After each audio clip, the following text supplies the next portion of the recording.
Hey guys, I'm just doing a quick rundown video on how to pour a silicone mold out of Sorta Clear by Smooth On. This is a food-safe silicone rubber. The 37 is anyways. There's a few different versions of it. 37 is food safe. There's another one, I believe, that's also food safe. But I was asked to just do a quick rundown on how to do this. I'm going to do a full seminar later in the month, but here's the quick rundown. This here is a PLA 3D printed thing. They're half-inch cubes, and they're in this kind of tray that has a slight lip to the edge, right? This took not too long to print. I hit it with some gap filler spray paint and then some white spray paint just to kind of seal off some of it. And then once you do that, you need to use a release agent. I'm just using Ease Release 200. It's simple, it's spray. You spray it down. I've already sprayed it once. You leave it for 15 minutes or so. That's it, you're golden. You could also seal this with a wax sealer if you want, if it's too porous, but mine isn't, so whatever.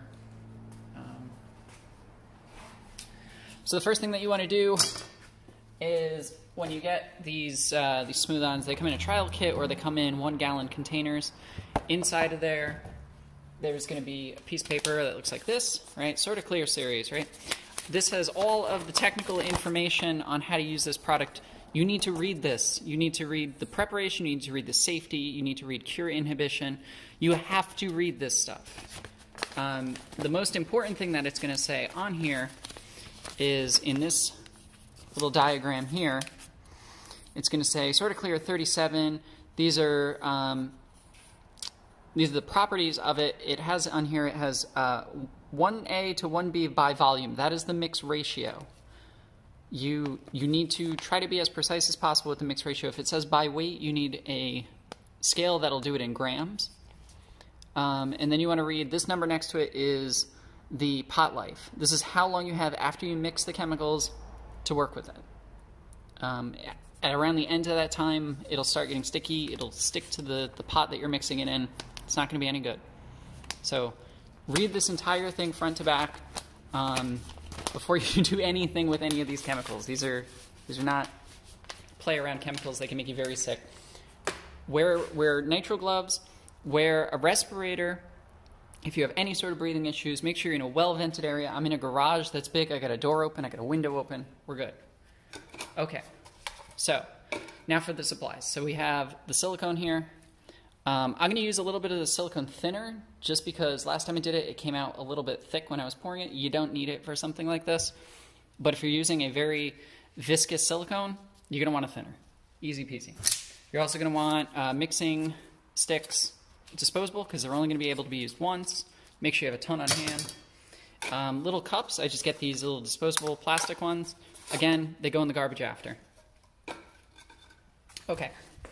Step one, we're going to take part B here, which is blue, and you're going to want to premix it. And premix it, and premix it, and premix it. Make sure it's really mixed up in there.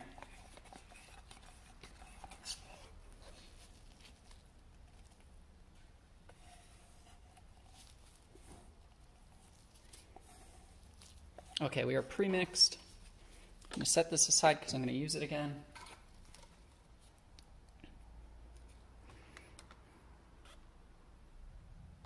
The other thing you want to probably do, especially if you're working on a big project, is you're going to want to know exactly how much silicone you need.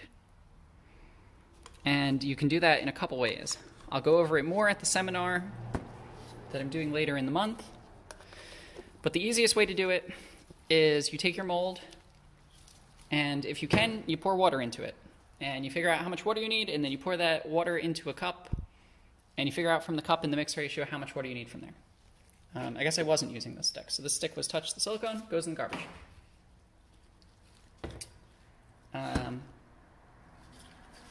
So part A, open that up, get another stick, mix, mix, mix, mix, mix. The part A on this is really viscous, so kind of a pain in the neck to mix.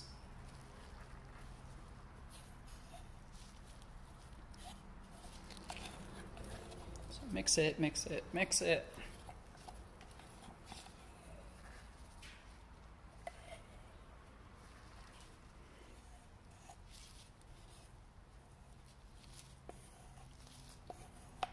Okay, cool beans.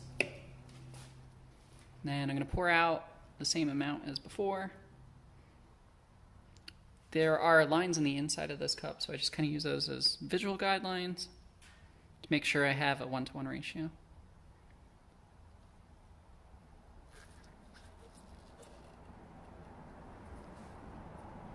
All right, there we go.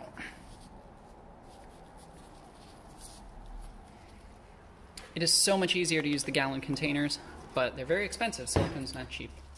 So since this is just a trial size, there we go. Oh, you can't really see that. All right, this 1-to-1. Okay, so this is the part A. I'm going to set this aside. This was the part B. The part B, I'm going to put the silicone thinner in, so shake this up. Again, this is an optional step. You don't need to do this. I just pour a little bit in the cap, really, just like that. Pour it in there, a tiny bit more.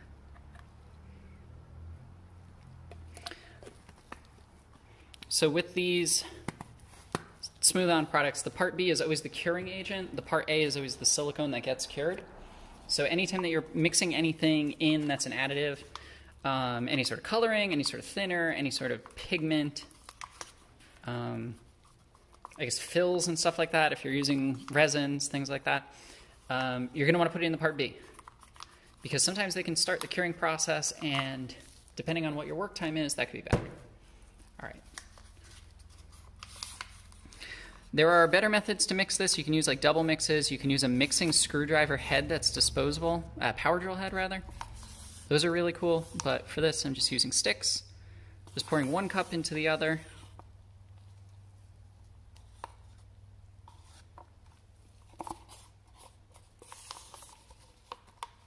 Right, okay. That's together, and then you want to mix this for at least 60 seconds.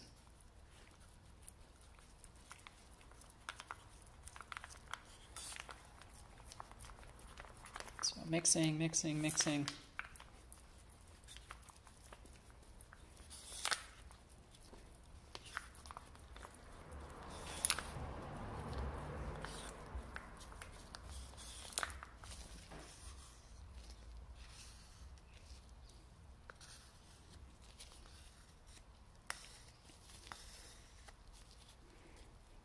Okay, now something you can do is to make sure you have a thorough mix, you can pour it back into the other container. Just to make sure you get everything off the bottom.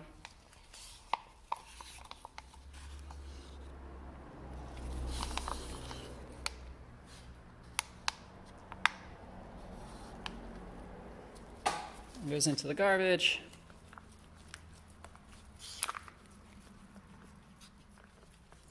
Okay.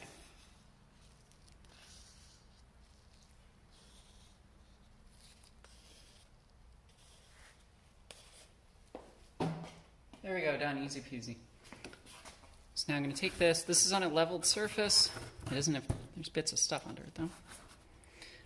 You want to take this and you want to pour it, you want to try to pour it into a low corner and let it kind of seek its own level. This is going to be kind of tough because the little slots are really thin. But you want to pour it from a great height so it stretches out. And when it stretches out, it'll pop the air bubbles. So I'm just going to do it this way and pour it kind of along the ridge at the end.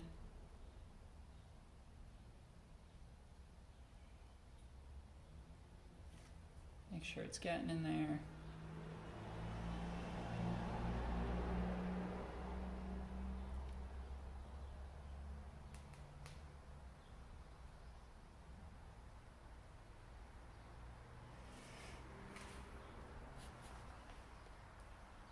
This part can be especially boring, especially in a huge project.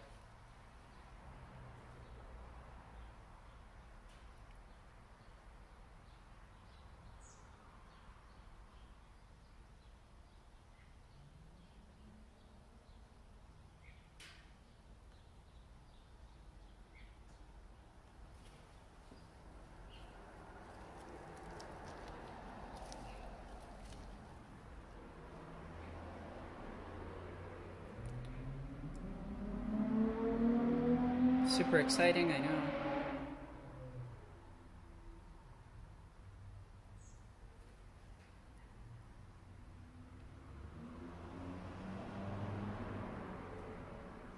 Just make sure I got it in all the little nooks and crannies there.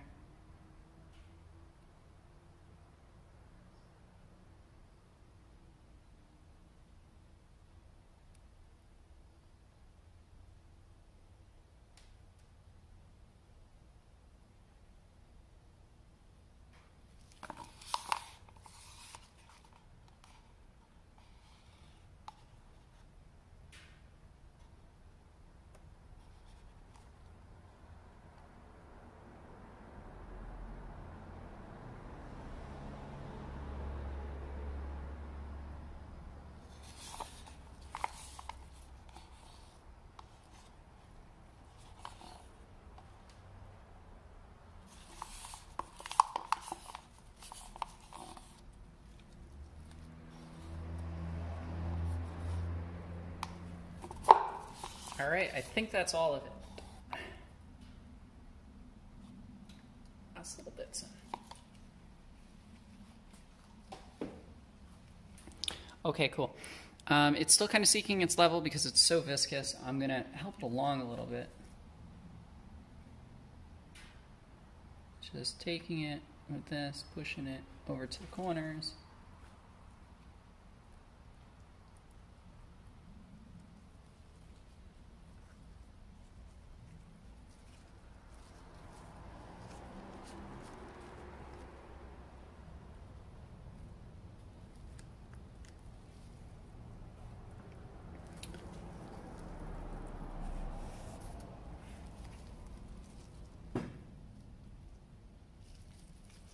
I think that'll be okay from here.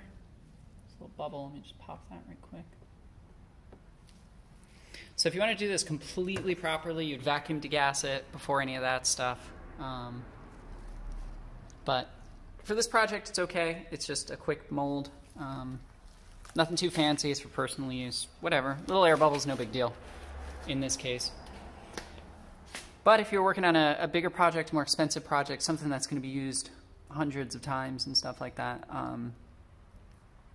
you'd want to vacuum degas it. You'd want to make it under pressure in a pressure pot. You can kind of go crazy with it. But anyways, according to the technical information here, our cure time is 4 hours. So in 4 hours, I will come back and I will demold it.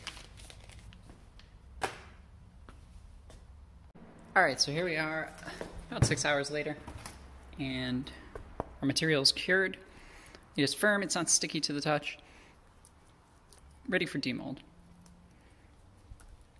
So unfortunately, because this stuff is a little viscous, you kind of have to work it to get it out. Let's see. Oh, there it goes. Coming out easier this time. The first one took me about 10 minutes to even get it this far. But it all depends on how much release agent you use. If you do it properly, it shouldn't be too bad. Another trick, if you get a sticky mold or you're doing silicone into silicone, is you can rub baby powder on it. And baby powder will help reduce the friction, which makes it pull apart really easy.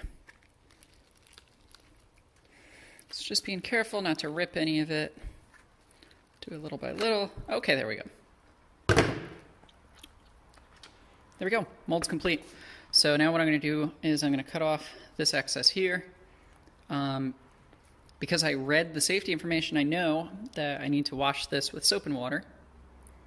And then it'll be ready to use. Fill it with ice. Have fun.